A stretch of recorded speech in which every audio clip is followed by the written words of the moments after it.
Arkadaşlar, Smartphone ile çizimlere devam ediyoruz. İsterseniz hemen rectangle çizerek başlayalım. Hemen ölçülerini giriyorum. Evet, 55'e 98'lik bir dikdörtgen çizdim. Sonrasında New Extrude yapıyorum. Kalınlığını veriyorum 10 ve okeyledim. Tekrardan bu yüzeye gelip bir skeç daha açıyorum. Circle'larımız var. Onları yerleştireceğim üzerine. Çapı 5,5 olan 4 tane circle'ımız var. Yerleştirdim. Daha sonra bir de çapı 5 olan 2 tane circle'ımız var. Evet, onları da yerleştirdim. Referansları işaretliyorum. Hemen ölçülerini gireceğim.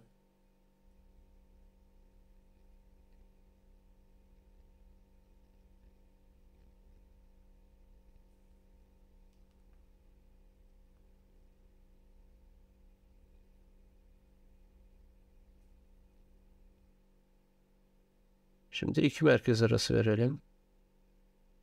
35. Bir de yukarıdan referansımı alıyorum. 52. Access Sketcher. Remove Extrude. Evet.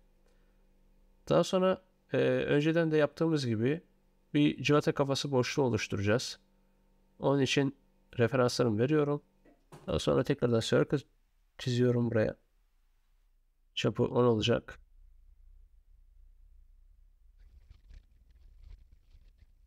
Ve Remove Extrude.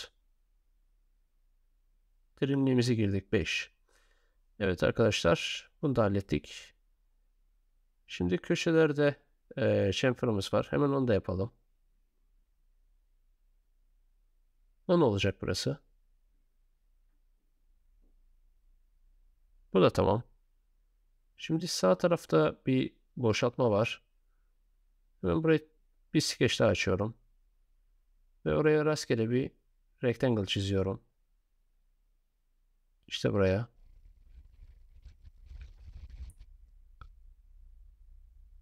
Referansları işaretleyip tekrardan ölçüleri gireceğim.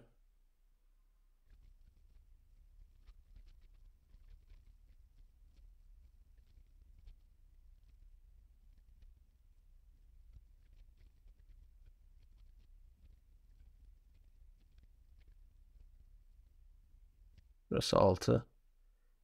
Ve dışarı çıkması açısından biraz ölçüyü büyütüyorum ve 10 yaptım.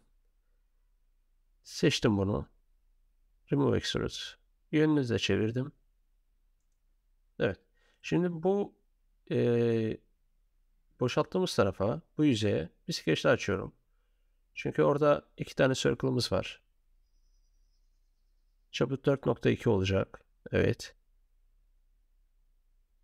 Hemen yerleştirdim. Referansı işaretleyip ölçülere gireceğim.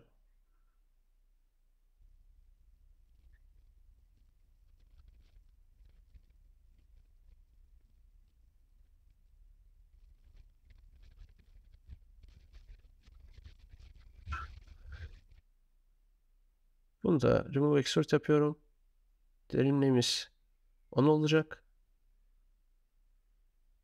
Evet. Ve buna şimdi diş açmamız gerekiyor. Hemen onu da halledelim.